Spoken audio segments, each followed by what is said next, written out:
সালামু আলাইকুম রহমতুল্লাহ। Welcome to Mollah news TV. Mollah news টিভির পক্ষ থেকে ব্যাংক নিয়ে একটি মহা গুরুত্বপূর্ণ দুঃসংবাদ আপনাদের মাঝে উপস্থিত হচ্ছি। ব্যাংক খাতে ব্ল্যাক হোল, 10 ব্যাংক ভেতরে ভেতরে দেউলিয়ার দ্বার প্রান্তে। শ্বেতপত্রটা কি আপনারা জেনে গেছেন অলরেডি, তারপরও আমি আপনাদেরকে ক্লিয়ার করছি। শ্বেতপত্র কমিটির প্রতিবেদন বলছেন, রাজনৈতিকভাবে প্রভাবিত ঋণ প্রদানের অনুশীলন ব্যাংক খাতের সংকটের গভীরতর করেছেন।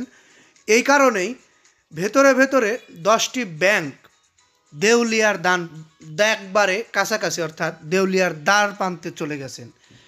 আমরা গতকালকে দেখেছি অর্থনীতি বিষয়ে একটি শ্বেতপত্র জমা দেওয়া হয়েছে ডক্টর মোহাম্মদ ইউনূসের কাছে। দেশের ব্যাংকিং খাতের দুরবস্থার জন্য 3 শ্রেণীর ব্যক্তিদের দায় দেখতে পেয়েছেন অর্থনীতির হালচাল জানতে গঠিত কমিটি। অর্থাৎ আমরা জানি অর্থনীতির হালচাল জানার জন্য একটি কমিটি গঠন করা হয়েছিল। সেই কমিটি থেকে আমরা কালকে শ্বেতপত্র প্রদান করেছেন প্রধান উপদেষ্টার কাছে। সেই প্রধান উপদেষ্টার শ্বেতপত্রের বিস্তারিতই এখন তুলে ধরা হয়েছে।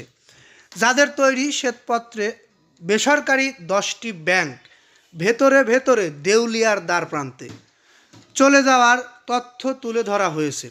তারল্য সংকট তীব্র হওয়ায় এসব ব্যাংক দীর্ঘমেয়াদী সমস্যায় পড়বে বলে আশঙ্কা প্রকাশ করা হয়েছে সেই শ্বেতপত্রের মাধ্যমে। রোববার অন্তর্বর্তীকালীন সরকারের প্রধান উপদেষ্টা মোহাম্মদ ইউনূসের কাছে তার কার্যালয়ে ক্ষমতাচ্যুত আওয়ামী লীগ সরকারের শাসনামলে অর্থনীতি নিয়ে প্রণয়ন করা এ শ্বেতপত্র জমা দেন কমিটির প্রধান অর্থনীতিবিদ দেবপ্রিয় ভট্টাচার্য। অর্থাৎ দেবপ্রিয় ভট্টাচার্য যে শ্বেতপত্রটি কালকে জমা দিয়েছেন প্রধান উপদেষ্টা বরাবর, সেই শ্বেতপত্রের যে মূল বিষয় ব্যাংকিং খাতে আমরা জানতে পেরেছি, এটি আমরা নিউজের মাধ্যমে জানতে পেরেছি, আপনাদের মাঝে সেখান থেকেই তুলে ধরা হচ্ছে। এখানে কারো কোনো মনের মুখের বক্তব্য নয়।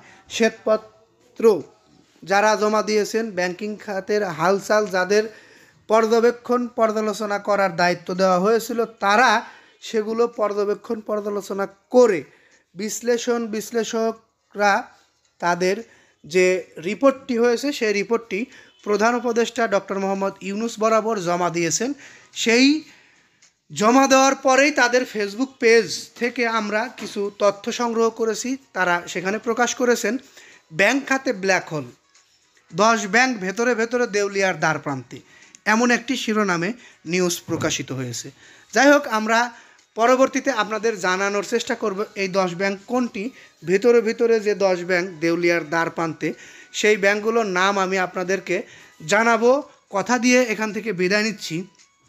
পরবর্তী নিউজ পেতে অবশ্যই চ্যানেলটি সাবস্ক্রাইব করে বেল বাটন অন করে রাখবেন এবং আমাদের এই নিউজটি ভালো লাগলে লাইক কমেন্ট শেয়ার করবেন, এই প্রত্যাশা রেখে এখান থেকে বিদায় নিই। আসসালামু আলাইকুম।